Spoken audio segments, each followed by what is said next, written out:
Thank you, sir. Sir, in addition to being a member of this August House, I'm also the Vice Chairman of the Amar Raja Group. We manufacture the Amaron brand of automotive and industrial batteries. We've been in the business for 30 years now. All our factories are in Chittoor district of Andhra Pradesh, where we employ more than 16,000 people, all in non-migratory jobs. 90% are from the local district, and 80% are the first job in the history of their families. So these are my credentials to be speaking on this subject, sir.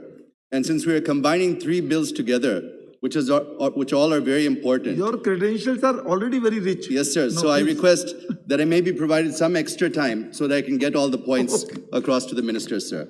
Sir, there's no doubt that this is a humongous exercise because it is not child's play to bring nearly 45 enactments together and guide more than 100 other enactments being implemented by various states.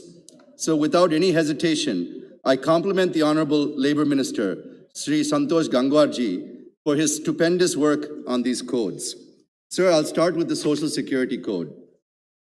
Sir, relating to the methodology of computation of PF and insurance contribution under Clause 78, I suggest that these be calculated on basic wages and not to include commission or performance-based bonus, business expenses, leave encashment, etc. So they may be removed from the definition of wages, sir.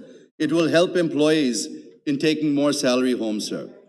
Sir, Clause 2, bracket 88, definition of wages is inconsistent compared to our present definition of wages under various labor laws. This may lead to further liability to the employers when calculated under different benefits. For example, definition of wages under gratuity has been widened and has increased the gratuity liability of employers, sir.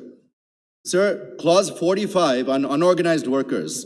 The bill allows schemes for unorganized workers to be additionally funded by the Corporate Social Responsibility Fund defined under the Companies Act 2013. However, the bill does not include provision on overriding effect of more beneficial welfare schemes already passed by different states.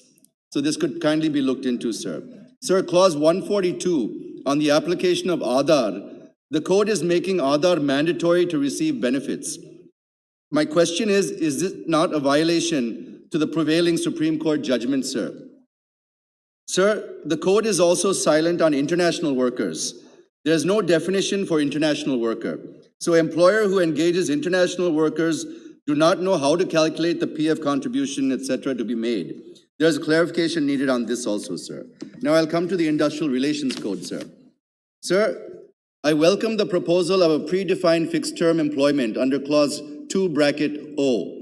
The concept of this is based on the need for industry to hire for projects or seasonal requirements like road, infrastructure projects, and international orders.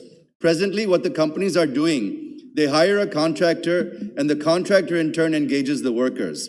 But the point is, whatever company pays to contractor in the name of a worker is not reaching the worker, due to which workers lose out on the money entitled to them. They are also denied Social Security benefit. So the fixed-term employment would address this problem. While we welcome fixed-term employment, we also foresee a danger of companies avoiding permanent employment, so it is good to add a minimum and maximum tenure for fixed-term employment also, sir. Sir, Clause 83 of the bill deals with the Reskilling Fund. It is a new provision in the code, and I welcome this. The code says that the Reskilling Fund needs to be created with the government and employer will pay 15 days of wages to the fund within 45 days of retrenchment.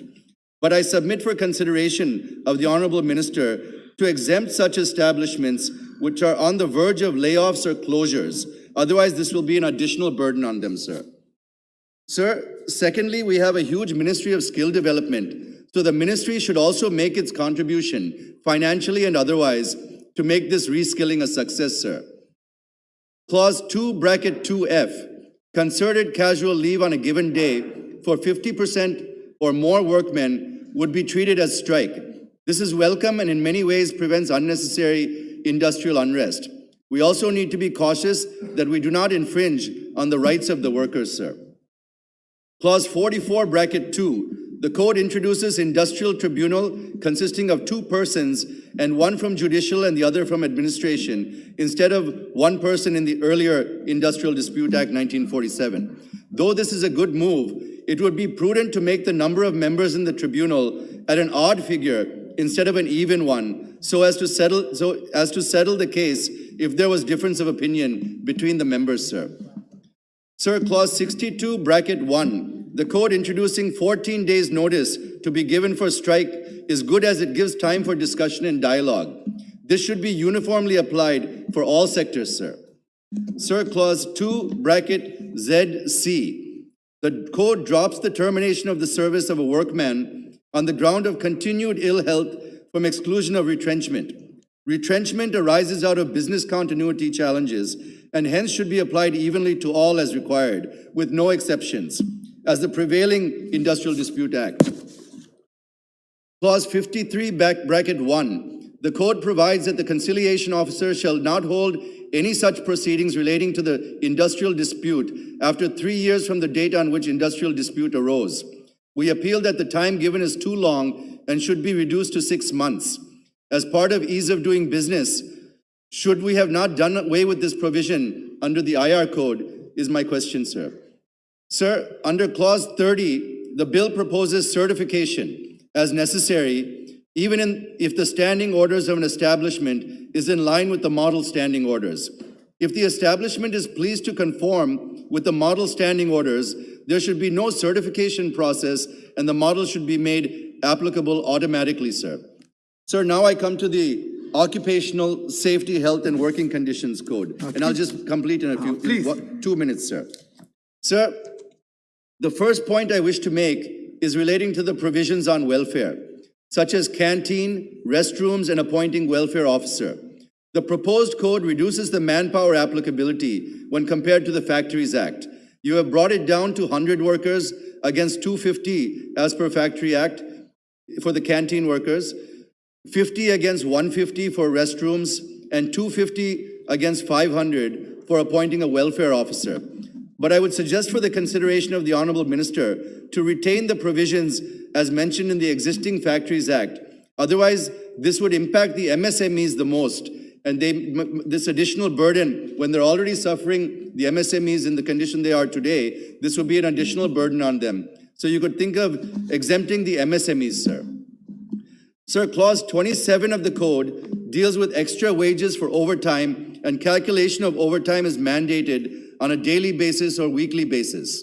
And secondly, about the written consent for overtime. Sir, it is very difficult to calculate overtime on a daily or weekly basis. There is a wastage of valuable time. So I suggest that this could be made monthly and could be paid out monthly also. Please. And getting written consent every time is also difficult. I'll finish in 1 minute, sir. And getting the written consent is also very difficult. The consent of the worker can be taken at the time of appointment itself. If he does not want to work overtime, he need not give his consent. Further, the worker can also be provided the right to exercise inability in any given time during the employment for genuine reasons. Sir, in clause 87, where it talks about penalties, prosecution of employer should be removed from Occupation Safety Act. Penal fines should be a sufficient deterrent. Prosecution, however, can be considered in the worst cases where there has been a fatal accident or if the employee is adversely hurt due to negligence of the employer. So, sir, these are some of the submissions that I wish to make for consideration of the Honorable Minister, and I expect him to please act on them positively. With these observations, I support the codes. Thank you, sir.